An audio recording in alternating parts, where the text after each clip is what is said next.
Meron na naman tayong natuklasan na bagong bukas na high-end private resort and staycation dito sa bayan ng Silang Cavite. Dito nga ay saktong-sakto ito sa family outing, barkada, wedding event, debut, photoshoot, seminar and training, team building at pang-couple. Kaya ako na din nasabi na meron dito na pang-couple kasi meron din sila ditong staycation na good for couple and barkada. Dito nga pala kami nag-book ng magtotropa sa Silang Isbila na matatagpuan nyo lang din sa Tartaria, Silang Cavite. Dito nga pala kami nagstay sa kasitas nila. At tapos guys, yung rate nga pala nito is 10,000. Good for 12 packs na. 22 hours na nga din pala ito. 2 p.m. check-in and 12 p.m. check-out. Narito na nga din pala ang room o unit na pwede nyong pag-stay-inan. Pagpasok pa lang ay makikita nyo na agad dyan yung kanilang bed with pull-out bed. Tapos nandyan na din yung kanilang wifi, aircon, TV, kumot at iba pa. Tapos sa taas naman ay ito yung makikita ninyo, may electric fan at 3 bed. May CR na din sila dito sa loob na may hot and cold shower. Kasama na nga din pala sa babayaran ninyo yung kanilang unlimited video okay na kahit anong oras ay pwede ninyong gamitin. Ang ganda nga din pala ng kanilang swimming pool at nag-iiba-iba yung ilaw at may pa-jacuzzi pa. Maganda,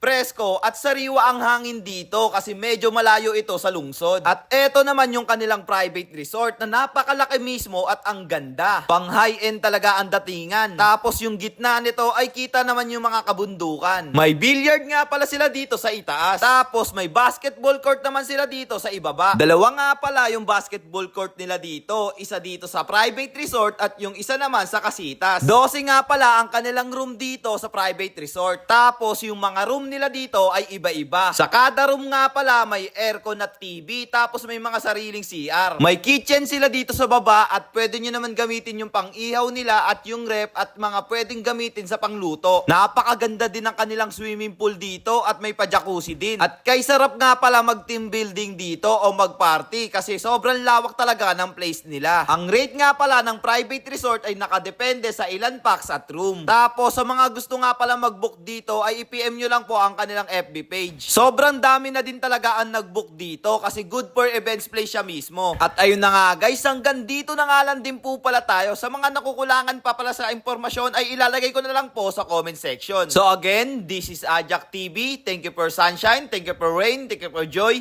Ingat, salamat, bye-bye, ble!